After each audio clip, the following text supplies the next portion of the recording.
Hi, my name is Caitlin DeRochers, And I'm Logan Holbrook. We are from the University of Wisconsin-Green Bay. and we're here to discuss G-Pods, a hearing aid equipped with life alert technologies. This is my grandma, Judith. A few months ago, my mom and I were talking with her about assistive living options since she is 72 years old, lives alone, and is hard of hearing. Even though my mom and I both think that this is the safest option for my grandma, she is set on living at home. Shortly after, Caitlin and I began brainstorming on ways that we could create a solution for my grandma without compromising her safety and independence. That's where G-Pods comes in, an all-in-one hearing aid and medical alert device.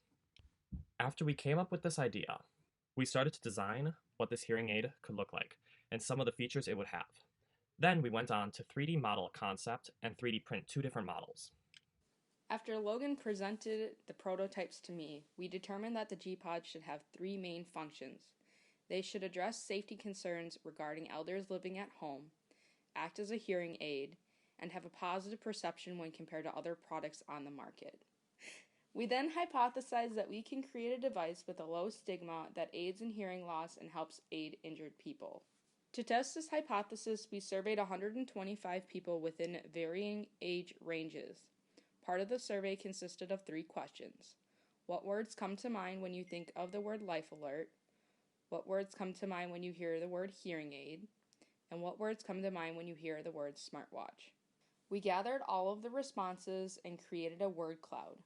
The words hearing, life-saving, useful, convenient, safety, and beneficial were entered the most frequently on our survey, and many of the words on the map overlapped in various products. When these words are placed together on our map, they form one cohesive idea and help to substantiate the G-Pod's product. So based on the word cloud created from 125 anonymous people, we confirm our hypothesis. We can create a device with a low stigma that aids in hearing loss and helps injured people. Our next hypothesis is that there is a demand for a product like this. The survey that we conducted, consisting of 125 people, shows that there is an unpredicted number of negative perceptions about smartwatches. Looking further into the responses, Caitlin and I found that this was mainly caused by some people's inexperience with those devices.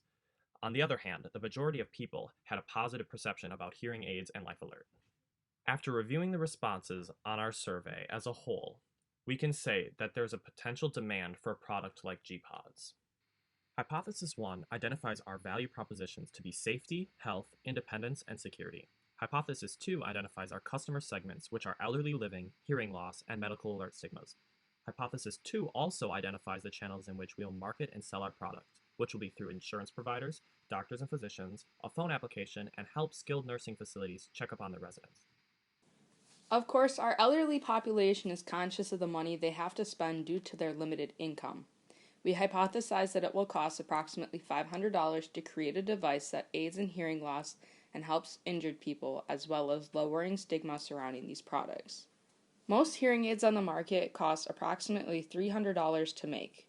We approximated the watch of a smartwatch with a heart rate sensor, accelerometer, GPS SIM card, and optical sensor to be $200. We expect the G-Pod device to cost approximately $500, but we do not know how much it would cost to partner with a first response network. Hypothesis 3 helps to establish key resources such as sensor manufacturers. We also foresee health personnel playing a vital role in fitting or testing our products with patients. Patients will also need to have a computer or phone where their G-Pods will be hooked up. Permitting with the appropriate government agencies will be necessary to ensure our product is up to the appropriate standards. Because of our key resources, we expect the bulk of our cost to be from sensor/technology development, partnering with a first response network, and completing any necessary permitting and regulatory issues.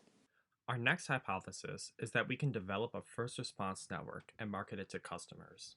The first response networking strategy we came up with was contracting with FirstNet, powered by AT&T, a wireless network exclusive for first responders, enabling them to communicate in emergencies on a secure system built to handle massive amounts of data.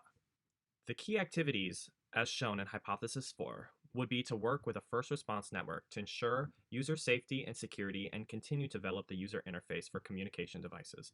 Also presented in Hypothesis 4, our key partners would be FirstNet, smartphone integration, intellectual property, sensors, and WiSys.